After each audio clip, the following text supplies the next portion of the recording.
অসম মুখ্যমন্ত্ৰীয়ে ভয়ংকৰ অভিযোগ আনিছে আৰু কৈছে এয়া জনগাঁথনি সলনিৰ এক ভয়ংকৰ ষড়যন্ত্ৰ ইতিমধ্যেই নামনি অসমৰ যি জনগাঁথনি হেতু সলনি কৰা হৈছে সলনি হৈ গৈছে যেটো অপ্ৰিয় হলো সত্য কথা কাৰণ নামনি অসমৰ এটা প্ৰান্তে প্ৰান্তে বেদখলকাৰীৰ যিসমূহ যেনেকুৱা ধৰণৰ প্ৰকোপ দেখিবলৈ পোৱা গৈছে আচলতে আমি গোৱালপাৰাৰ পাইকান সংৰক্ষিত বনাঞ্চল হওক বা ধুবুৰী হওক অন্য যিসমূহ অঞ্চলত গৰুকুটি হওক বিভিন্ন প্ৰান্তত যেটা বেদখল অভিযান চলিল তেতিয়া এটা কথা স্পষ্ট হৈ পৰিছে যে প্ৰায় 1980 চনৰ পৰা 1970 চনৰ পৰা তেওঁলোকে 30-40 বছৰ ধৰি সেই বনাঞ্চলৰ ভূমিসমূহ তেওঁলোকে বেদখল কৰি তাত বহি আছিল আৰু এঘৰ এঘৰকৈ অতি ৰহস্যজনকভাৱে প্ৰথমতে এটা অঞ্চললৈ 3 ঘৰ মানুহ আহে তাৰ পাছত সেই অঞ্চললৈ কিছুমান সন্দেহযুক্ত নাগৰিকৰ সগন আজা হয় আৰু এঘৰ দুঘৰকৈ তাত 50 ঘৰ 60 ঘৰ 70 ঘৰ আৰু এতিয়া প্ৰায় পাইকান সংৰক্ষিত বনাঞ্চলত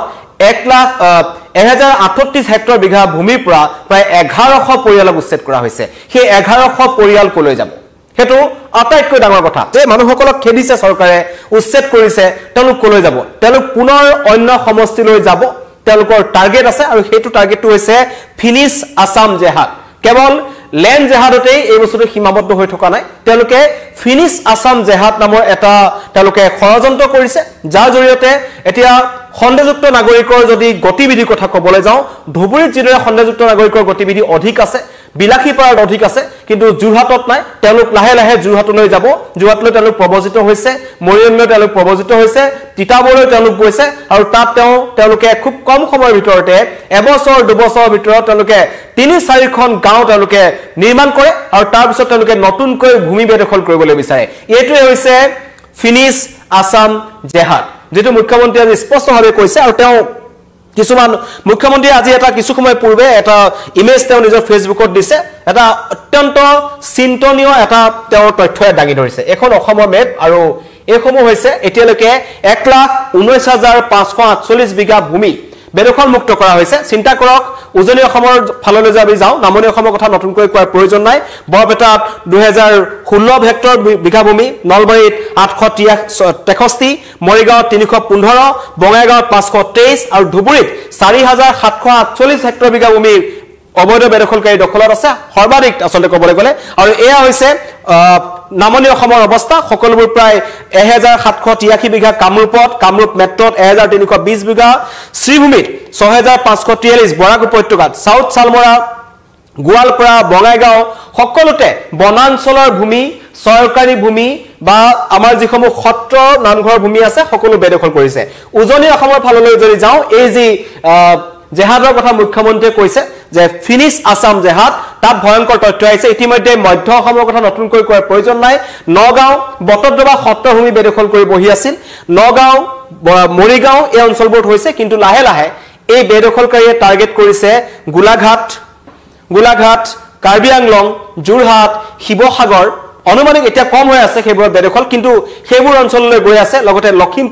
লখিমপুৰ 15 বছৰত লখিমপুৰৰ জনগাঁথনি বহুতখিনি খলনি হৈছিল বুলি মুখ্যমন্ত্ৰীয়ে সংবাদ মেলত কৈছে যে 15 বছৰ যদি চাবলৈ যায় কাৰণ লখিমপুৰ শেহতীয়াকৈ বিতৰ্কত আছে লখিমপুৰত নিষিদ্ধ মাংস পেলাই থৈ যোৱা ঘটনা সংঘটিত হ'ল নামঘৰৰ সন্মুখত শিৱ মন্দিৰৰ সন্মুখত কিন্তু লখিমপুৰ তেনেকুৱা এখন জিলা নাছিল কিন্তু লখিমপুৰত এই সন্দেহযুক্ত নাগৰিকসকল ক'ৰ পৰা আহিছে এই বেদখলকাৰীসকলৰ বাবে এনেবোৰ ঘটনা সংঘটিত হৈছে লখিমপুৰ জ্বলন্ত উদাহৰণ 13,481.54 বিঘা ভূমি বেদখলকাৰীৰ কবলত আছে নগাঁৱত 1,338 বিঘা বিশ্বনাথত 43 ধেমাজিত 21 ধুবুৰীত 17.78 তিনিচুকীয়াত 764 বিঘা আৰু শিৱসাগৰ 222 এনেকুৱা ধৰণৰ ভয়ংকৰ তথ্য আহিছে আৰু মুখ্যমন্ত্ৰীৰ মতে মুখ্যমন্ত্ৰীয়ে যি কথা আজি সংবাদমেলত স্পষ্ট কৰিছে যে কৈছে এইটো বেদখলকাৰীসকলৰ এটা মটিভ তেওঁলোকে এটা টাৰ্গেটত কাম কৰিছে তেওঁলোকে অসমৰ সমষ্টিসমূহৰ জনগাঁথনি কেনেকৈ সলনি কৰিব পাৰি তাৰ ওপৰত তেওঁলোকে চিন্তা কৰিছে আৰু এটো এদিনীয়া বা দুদিনীয়া পৰিকল্পনা নহয় তেওঁলোকে কৈছে বেদখলকাৰীয়ে এফালৰ পৰা অসমৰ ভূমি দখল কৰি যোৱাক লৈ এটো এটা ৰাজহুৱা এটা চক্ৰৰ ভয়ংকৰ ষড়যন্ত্ৰ বুলি কৈছে মুখ্যমন্ত্ৰীয়ে আৰু লগতে কৈছে মুখ্যমন্ত্ৰীৰ দাবী নামনি আৰু মধ্য অসমত লেন্ড জেহাদৰ জনগাঁথনি সলনি ইতিমধ্যে বেদখলকাৰীয়ে কৰি দিছে তেওঁলোকে লেন্ড জেহাদ কৰিছে নামনি অসম আৰু মধ্য অসমৰ জনগাঁথনি সলনি হৈছে যাৰ কাৰণে সমষ্টি পুনৰ নিৰ্ধাৰণ কৰা হৈছিল এই সকল লোক কলে যাব তাক লৈ চিন্তা চৰ্চা কৰা হৈছিল একাংশ সংখ্যালঘু সংগঠন তথা আমাৰ বিৰোধী কিছুমান দল আছে AIDF এটা তেনেকুৱা ধৰণৰ দল কিছুমান আছে যিসকলে এই সন্দেহযুক্ত বেদখলকাৰীসকলক লৈ প্ৰশ্ন উত্থাপন কৰিছে কিন্তু মুখ্যমন্ত্ৰীয়ে এইটো কথা স্পষ্ট কৰি দিছে যে তেওঁলোকে ইতিমধ্যে জনগাঁথনি সলনি কৰিছে এতিয়া বেদখলকাৰীৰ টাৰ্গেট হৈছে উজনি অসমখন উজনি অসমৰ যোৰহাটৰ পৰা আৰম্ভ কৰি এই অঞ্চলটো আৰু উজনিত লাহে লাহে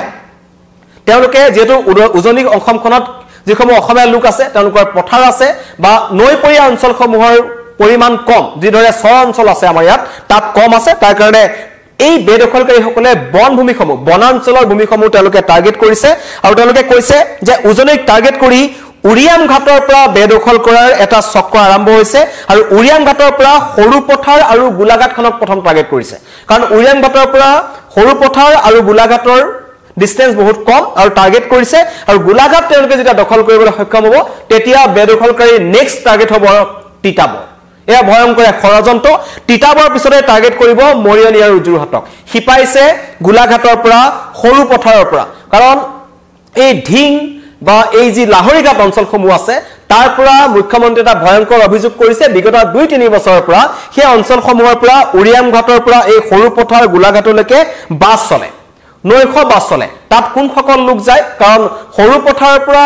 ৰেলেৰে যাত্ৰা কৰিব পাৰি বা অন্য ধৰণে যাতায়াত কৰিব পাৰি কিন্তু তেওঁলোকে ঢিঙৰ অঞ্চললৈ বা নগাঁও যিটো অঞ্চল আছে ঢিং মৰিগাঁও যিটো অঞ্চল আছে তালৈ নৈশ বাছ চলাচলৰ ব্যৱস্থা কৰিছে আৰু তেওঁলোকৰ এটা কথা স্পষ্ট এই বেদখলকাৰীসকলৰ দুটা স্থানত তেওঁলোকৰ নিজৰ মাটি আছে তেওঁলোকৰ নিজৰ ভূমি আছে আৰু এই ভূমিসমূহ তেওঁলোকে এটা স্থানৰ পৰা আনটা স্থানলৈ যোৱাৰ সময়ত তেওঁলোকে এই কিছুমান টাৰ্গেট তেওঁলোকে ব্যৱহাৰ কৰি আছে আৰু উৰিয়াম ঘাটত কেনেদৰে দখল কৰিছে তাৰো ভয়ংকৰ তথ্য মুখ্যমন্ত্ৰীয়ে দিছে এবছৰ আগৰে পৰা লাহৰিঘাট ঢিঙৰ লোকে উৰিয়াম ঘাটত হাবি ভাঙি আছে আৰু উৰিয়াম ঘাটৰ পৰা লাহৰিঘাট ঢিঙলৈ নাইট সুপাৰ চলে আৰু মুখ্যমন্ত্ৰীয়ে কৈছে গুৱাহাটীত বহি থাকি বনভূমি বেদখলৰ ভয়াৱহতা কোনো উপলব্ধি কৰিব নোৱাৰে যিসকলে প্ৰতিবাদ কৰিছে বেদখলকাৰীসকলক উচ্ছেদৰ বিৰোধিতা কৰিছে তেওঁলোকে কৈছে যোনে ওচৰৰ পৰা বন ধ্বংসযোগ্য দেখা নাই বেদখলকাৰীসকলে কেনেকৈ বন অঞ্চলসমূহ দখল কৰিছে সেইসমূহ দেখা নাই তেওঁলোকে উপলব্ধি কৰিব নোৱাৰিব আৰু গুৱাহাটীৰ তথাকথিত একাংশ বুদ্ধিজীৱীক মুখ্যমন্ত্ৰীয়ে টাৰ্গেট কৰি পেলাই কৈছে যে উৰিয়াম ঘাটৰ ৰাইজে মুখ্যমন্ত্ৰীক নিজেই জনাইছে যে উৰিয়াম ঘাটত প্ৰায় 10,000ৰো অধিক বেদখলকাৰী আছে যিসকলে হঠাৎ 5-6 বছৰৰ ভিতৰত উৰিয়াম ঘাটত তেওঁলোকে খুপনি পুতিছে আৰু তাৰ পৰাই তেওঁলোকে টাৰ্গেট কৰিছে গোলাঘাট সৰু পথাৰ তিতাবৰ মৰিয়নি যোৰহাট আদি অঞ্চলসমূহ লাহে লাহে তেওঁলোকে তালৈ হিপাই গৈ আছে নিখাটোৰ ভিতৰতে তেওঁলোকে ঘৰ বনায় আমি দেখিলো পাইকান সংৰক্ষিত বনাঞ্চলত যেতিয়া উচ্ছেদ অভিযান চলিল একাংশ লোকে 10 জুলাই তেওঁলোকক ডেডলাইন দিয়া হৈছিল তেওঁলোকে 7 জুলাইৰ ভিতৰত 90% মানুহ হঠাৎ তাৰ পৰা নাইকিয়া হ'ল তেওঁলোকে নিজৰ ঘৰসমূহ খুলি লৈ গ'ল সকলো তেওঁলোকে ফল্ডিং নিচিনাকৈ খুলি তেওঁলোকে লৈ গুচি গ'ল কলৈ গ'ল সেই সকল ব্যক্তি তেওঁলোকে পুনৰ অন্য এটা সমষ্টিত গৈ তেওঁলোকে সেই ঘৰসমূহ বান্ধিব সেইটো হৈছে তেওঁলোকৰ চৰিত্ৰ আৰু বহুত বছৰ ধৰি তেওঁলোকে তেনেকৈ এটা নিশাৰ ভিতৰতে তেওঁলোকে কিছুমান ঘৰ নিৰ্মাণ কৰিব পাৰে তেওঁলোকে এইটো কথা কৈছে লখিমপুৰৰ জনগাঁথি সলনিৰ চক্ৰান্ত কিদৰে হৈছিল মঙলবাৰে পুনৰ মুখ্যমন্ত্ৰী আজি উদঙাই দিছে তেওঁ কৈছে লখিমপুৰলৈ বেদখল কৰিছিল বৰপেটা নগাঁও গোৱালপাৰা দক্ষিণ শালমৰা মানকাছাৰ কৰিমগঞ্জ হুজাই লামডিং লখিমপুৰত যোনসকল সন্দেহযুক্ত লোক গৈছে মই ইতিমধ্যে দেখুৱাইছিলো 17,318 বিঘা ভূমি যি লখিমপুৰত দখল কৰা হ'ল বেদখলকাৰী কবলত আছিল এতিয়াও বহু ভূমি আছে কিন্তু যিসমূহ চিনাক্ত কৰা হৈছিল বনাঞ্চলৰ ভূমি চৰকাৰী ভূমি বুলি সেইসমূহ কোনে দখল কৰিছিল কিন্তু এনেকুৱা নহয় যে লখিমপুৰ ধেমাজি দুখন কাষৰ জিলা ধেমাজিৰ পৰা একাংশ লোক উঠি আহিছে বা উজনি অসমৰ পৰা একাংশ লোক উঠি আহিছে তেনে নহয় সেইসকল লোক গৈছিল বৰপেটা নামনি অসমৰ পৰা প্ৰায় 400 কিলোমিটাৰ টাৰ্গেট কৰি তেওঁলোক লখিমপুৰলৈ গৈছে নগাঁও গোৱালপাৰা দক্ষিণ শালমৰা মানকাছাৰ কৰিমগঞ্জ লগতে কাছাৰ বৰাকৰ পৰাও তালৈ আহিছিল মানুহ আৰু হুজাই লামডিঙৰ লোকে গৈ লখিমপুৰত মাটি দখল কৰিছিল প্ৰশ্ন উত্থাপন হৈছে এই সকল লোক বেলেগ ঠাইৰ পৰা গৈ লখিমপুৰৰ দৰে ঠাইৰ জনগাঁথনি সলনি কৰিছিল 15 বছৰ সময় লাগিছে কিন্তু 15 বছৰত পুৰণি আগৰ যি লখিমপুৰৰ জনগাঁথনি লখিমপুৰত যিসকল খিলঞ্জীয়া ভূমিপুত্ৰ লোক বাস কৰিছিল তাত হঠাৎ একাংশ এনেকুৱা লোকৰ যিসকল সংখ্যালঘু বুলি ক'ব নোৱাৰি যিসকলক তেওঁলোকৰ সঠিক পৰিচয় নাই তেওঁলোকৰ ক'ৰ পৰা আহিছে তাৰ কোনো ঠিক নাই সেই সকল লোকে কিন্তু হঠাৎ লখিমপুৰত তেওঁলোকে জনগাঁথনি সলনিৰ ক্ষেত্ৰত প্ৰভাৱ বিস্তাৰ কৰিছিল একোটা অঞ্চলত তেওঁলোকৰ দপদপনি দেখিবলৈ পোৱা গৈছিল সেই অঞ্চলসমূহত সাধাৰণ লোক যাব নোৱাৰে খিলঞ্জীয়া লোক তালৈ যাব নোৱাৰে তেওঁলোকে আক্ৰমণ কৰে তেওঁলোকে তাৰ একাংশ খিলঞ্জীয়া লোকৰ খেতি পথাৰ দখল কৰে ভাবুকি প্ৰদান কৰে বিভিন্ন ধৰণৰ অপৰাধজনিত ঘটনাৰ লগত এই সকল লোক জড়িত থকাৰ গুৰুতৰ অভিযোগ আছে আৰু তেওঁলোকে গৈ লখিমপুৰৰ নিচিনা এখন জিলাৰ জনগাঁথনি তেওঁলোকে সলনি কৰিছিল প্ৰশ্ন উত্থাপন হ'ব যে দক্ষিণ শালমৰা মানুহ ওচৰলৈ যাবলৈ হ'লে যেহেতু বংগমূলীয় তেওঁলোক ব্যক্তি হয় বঙালী ভাষা তেওঁলোকে কয় কিছুদিন পূৰ্বে আমচুৰ এজন নেতাই কৈছিল যে আমি লোকপিয়লত বঙালী ভাষা ব্যৱহাৰ কৰিম বাংলা ভাষা তেওঁলোকৰ প্ৰিয় কিন্তু তেওঁলোকে কিয় যেহেতু বাংলাভাষী লোক দক্ষিণ খালমৰাত তেওঁলোক থাকে তেওঁলোকে লখিমপুৰ কিয় বাছি ললে তেওঁলোকে পশ্চিম বংগ বাছি ল'ব লাগিছিল মুখ্যমন্ত্ৰীৰ প্ৰশ্ন আছে কাৰণ দক্ষিণ খালমৰাৰ পৰা পশ্চিম বংগৰ দূৰত্ব মাত্ৰ 30 কিলোমিটাৰ কিন্তু তেওঁলোকে 400 কিলোমিটাৰ দূৰত গৈ লখিমপুৰত মাটি দখল কৰিলে আৰু তাত তেওঁলোকে গৈ বহিলে এটো তেওঁলোকৰ টাৰ্গেট ফিনিশ আসাম জেহাদৰ যেটো উজনি অসমলৈ হিপাই আছে ইতিমধ্যে লখিমপুৰ ভুক্তভোগী আৰু এতিয়া লাহে লাহে অন্য ঠাইসমূহলৈ কিন্তু এইসমূহ ঠাই গৈ আছে আৰু লগতে কৈছে যে 15-20 বছৰ সময়ৰ ভিতৰত যদি অসমে এই সময়সমূহ উপলব্ধি কৰিব নোৱাৰে এই অস্তিত্বৰ সংকটত যে আছে অসমীয়া জাতি বা আমাৰ উঠি অহা প্ৰজন্ম এই ক্ষেত্ৰত যদি মনে মনে থকা হয় তেন্তে সংকটত থাকিব অসমৰ অস্তিত্ব মুখ্যমন্ত্ৰীয়ে পুনৰবাৰ কৈছে আৰু সময় থাকোতেই সমগ্ৰ অসমবাসী ৰাইজে এই ভয়ংকৰ ষড়যন্ত্ৰটোৰ কথা উপলব্ধি কৰক অন্যথা মধ্যৰ নামনি অসমৰ দৰে উজনি অসমখনো বেদখলকাৰী হাতলৈ যাব আৰু বিশেষকৈ উজনি অসমৰ বিভিন্ন দল সংগঠনসমূহে এই কথা আগতেও কৈছিল হেওতিয়াকৈ বাংলাদেশী বিৰোধী যেটা অভিযান চলিছিল বাংলাদেশী ধৰা যেটো অভিযান চলিছিল সমগ্ৰ ভাৰতত চলিছিল তেতিয়া অতি ৰহস্যজনকভাৱে শিৱসাগৰ নুমলীগড় ৰিফাইনাৰীৰ ভিতৰত প্ৰায় 5শৰো অধিক সন্দেহযুক্ত বাংলাদেশী নাগৰিকক আটক কৰা হৈছিল তেওঁলোকে তাত কাম কৰি তেওঁলোকে লাহে লাহে কিছুমান অঞ্চলত তেওঁলোকে মাটি ক্ৰয় কৰে আৰু মাটি ক্ৰয় কৰি তেওঁলোকে তাত নিজৰ ঘৰ নিৰ্মাণ কৰে আৰু তেনেকৈ তেওঁলোকে একোখন গাঁও একোখন বস্তি তেওঁলোকে নিৰ্মাণ কৰে তেওঁলোকক এটা খুৰুঙাৰ প্ৰয়োজন এই যি ফিনিশ আসাম জেহাদ আছে আৰু মুখ্যমন্ত্ৰীয়ে কিছু সময় আগত কৈছে যে জনগাঁথনি সলনিৰ কৰিবৰ কাৰণে এই বেদখলকাৰীসমূহে যেটো ষড়যন্ত্ৰ কৰিছে যেনেকুৱা ধৰণৰ চিন্তাধাৰালৈ তেওঁলোকে কাম কৰি আছে আৰু এটো দীৰ্ঘদিনীয়া ইয়াৰ পিছত অন্য লোকৰ ষড়যন্ত্ৰ থাকিব পাৰে কাৰণ ধুবুৰীৰ যেটো আন্তঃগাঁথনি সলনিৰ কথা আহিছিল ধুবুৰীৰ যেটো পৰিস্থিতি হেওতেকৈ ঈদৰ পাছত সৃষ্টি হ'ল যে তাত নিষিদ্ধ মাংস উদ্ধাৰ হ'ল আৰু একাংশ লোকে আৰক্ষীক আক্ৰমণ কৰিবলৈ চেষ্টা কৰিলে জম্মু কাশ্মীৰৰ দৰে পৰিস্থিতিৰ সৃষ্টি কৰিলে আৰু তেতিয়া চৰ অঞ্চলৰ পৰা একাংশ সন্দেহযুক্ত নাগৰিক আহি সন্দেহযুক্ত লোক আহি মাৰপিট কৰিবলৈ তেওঁলোকে উদ্যত হৈছিল তেওঁলোকে মাৰপিট কৰিবলৈ চেষ্টা কৰিছিল আৰক্ষীক আক্ৰমণৰ চেষ্টা কৰিছিল ধুবুৰীক জ্বলাবলৈ চেষ্টা কৰিছিল আসলতে কিন্তু সেই সকল লোক প্ৰকৃততে অসমৰ নাছিল হেয়া বাংলাদেশৰ পৰা প্ৰভাৱিত একাংশ সংগঠনে এইবোৰ কাম কৰিছিল মুখ্যমন্ত্ৰী স্পষ্ট কৰি দিছিল এতিয়া প্ৰশ্ন হৈছে যে উজনি অসম দখলৰ ক্ষেত্ৰতো একাংশ বাংলাদেশৰ বিভিন্ন দল সংগঠনৰ বা তাৰ বিভিন্ন মৌলবাদী সংগঠনৰ ব্লুপ্ৰিন্ট দেখি সেইটো এটা ডাঙৰ কথা আৰু মুখ্যমন্ত্ৰীয়ে কৈছে অসমবাসী ৰাইজ বিশেষকৈ উজনি অসমৰ ৰাইজ সজাগ হ'ব হ'ল যদিহে এতিয়া সজাগ নহয় এতিয়া যদি মাত নেমাতে তেন্তে 20 বছৰৰ পিছত অধিক ভয়ংকৰ পৰিস্থিতিৰ সৃষ্টি হ'ব আৰু তেতিয়া কিন্তু এই বনাঞ্চলসমূহ কাৰণ আমি দেখিছিলো পাইকান সংৰক্ষিত বনাঞ্চলত 10 তাৰিখৰ 11 তাৰিখৰ দিনাখন যেটো উচ্ছেদ অভিযান চলিল 1038 বিঘা ভূমি বেদখল মুক্ত কৰা হ'ল তাৰ পিছত এটা তাত বন্যহস্তীয়ে মুক্ত বিচৰণ কৰিছে আমি বুঢ়া চাপৰিত যেটা দেখিছিলো বুঢ়া চাপৰিত যেতিয়া উচ্ছেদ অভিযান চলিল বহুত হুলস্থুল কৰিলে বিৰোধীয়ে উত্তপ্ত পৰিস্থিতিৰ সৃষ্টি কৰিলে বিভিন্ন দল সংগঠনে মাত মাতিলে কিন্তু বুঢ়া চাপৰিলৈ পুনৰ গড় ঘূৰি আহিছে এটো এটা অসমৰ বন্য জগতখনৰ কাৰণে বা অসমৰ বন বিভাগটোৰ কাৰণে বা অসমবাসী ৰাইজৰ কাৰণে এটা সুখবৰ যে বুঢ়া চাপৰিত পুনৰ গড়ৰ মুক্ত বিচৰণ পাইকানত পুনৰ বন্যহস্তি আহিছে কাৰণ জনাঞ্চলত গৈ পেলাই বন্যহস্তিসমূহে খাদ্য খণ্ডনত উপদ্ৰৱ চলাই আৰু বিশেষকৈ গোৱালপাৰা আৰু দুধনৈ অঞ্চলটোক লৈ পেলাই বন্যহস্তিৰ উপদ্ৰৱ আছে আৰু এইসমূহ ঘটনা কিয় সংঘটিত হৈছিল হাতী মানুহৰ সংঘাত হোৱাৰ ক্ষেত্ৰতো 1038 বিঘা ভূমি বেদখলকাৰী কবলত আছিল বুঢ়া চাপৰিখন সম্পূৰ্ণৰূপে বেদখল মুক্ত কৰা হ'ল এতিয়া তাত গড়ৰ মুক্ত বিচৰণ আছে এতিয়া লাহে লাহে পাভৈটো উচ্ছেদ অভিযান চলিছে আৰু মুখ্যমন্ত্ৰীয়ে কৈছে এবাৰ গোলাঘাটত উচ্ছেদ অভিযান চলিব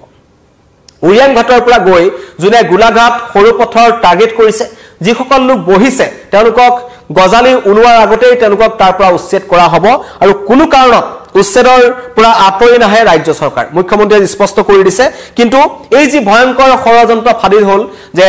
ফিনিশ আসাম জেহাদ মুখ্যমন্ত্ৰীয়ে কৈছে লেণ্ড জেহাদ নহয় এটো ফিনিশ আসাম জেহাদ আৰু দীৰ্ঘদিনীয়া পৰিকল্পনা আছিল এতিয়া টাৰ্গেট আছে উজনি অসম যোৰহাট শিৱসাগৰ ডিব্ৰুগড় তিনিচুকীয়া ধেমাজি লখিমপুৰ হদিয়া সকলো অঞ্চলক টাৰ্গেট কৰিছে এই বেদখলকাৰী সকলে আৰু হেওতিয়াকৈ বাংলাদেশ বিৰোধী অভিযানৰ সময়ত আমি দেখিছিলো যে উজনি অসমত ব্যাপক হাৰত সন্দেহজনক নাগৰিকৰ গতিবিধি আছিল আৰু তেওঁলোক ক'ত থাকে আৰু এতিয়া প্ৰশ্ন উত্থাপন হ'ব এই যে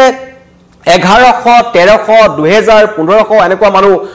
উঠাই পঠাইছে তেওঁলোকক বেদখল কৰিছে নিখাটোৰ ভিতৰত তেওঁলোক কলৈ গ'ল তেওঁলোকে কান্দিছিল তেওঁলোকে খাবলৈ নাই কিছুমান উচ্ছেদিত আছে প্ৰায় 10% উচ্ছেদিত আশ্ৰয় শিবিৰত আছে অন্য লোকসকল কলৈ গ'ল এটা ডাঙৰ প্ৰশ্ন আৰু মুখ্যমন্ত্ৰীয়ে কৈছে যে বিৰোধীয়ে যিমান অভিযোগ নকৰক বা ডাঙৰ কথা নকওক কিন্তু লখিমপুৰত কংগ্ৰেছৰ ভোট বহাৰ মানে হৈছে জনগাঁথনিৰ পৰিৱৰ্তন আৰু এটো এটা ডাঙৰ কথা কংগ্ৰেছৰ বিৰুদ্ধে এটা অভিযোগ আনিছে যে লখিমপুৰত কংগ্ৰেছৰ ভোট বাঢ়িছিল কাৰণ তাত একাংশ বেদখলকাৰী দেখিবলৈ পোৱা গৈছে আৰু মুখ্যমন্ত্ৰীয়ে এটো কথা কৈছিল যে বেদখলকাৰী সকল কংগ্ৰেছৰ দিনতেই তাত থিতাপি লৈছিল এটো এটা মুখ্যমন্ত্ৰীৰ ডাঙৰ এটা অভিযোগ আৰু কৈছে সময় আছে অসমীয়াৰ হাতত 20 বছৰ পিছত যদি এদৰে উচ্ছেদ বেদখল চলি থাকে তেন্তে 20 বছৰৰ পিছত অসমত বনাঞ্চল বুলি একো নাথাকিব অসমৰ খিৰঞ্জিয়াৰ চৰম অস্তিত্বৰ সংকটত থাকিব তেওঁলোকে উঠি অহা প্ৰজন্মটোক লৈ প্ৰত্যেকটো মুহূৰ্তত কান্দিব লাগিব মুখ্যমন্ত্ৰীয়ে মন্তব্য কৰিছে আৰু কৈছে সময় থাকোতে সজাগ হওক অন্যথা অস্তিত্বৰ সংকটত ভুগিব সমগ্ৰ অসমীয়া জাতিটো ধন্যবাদ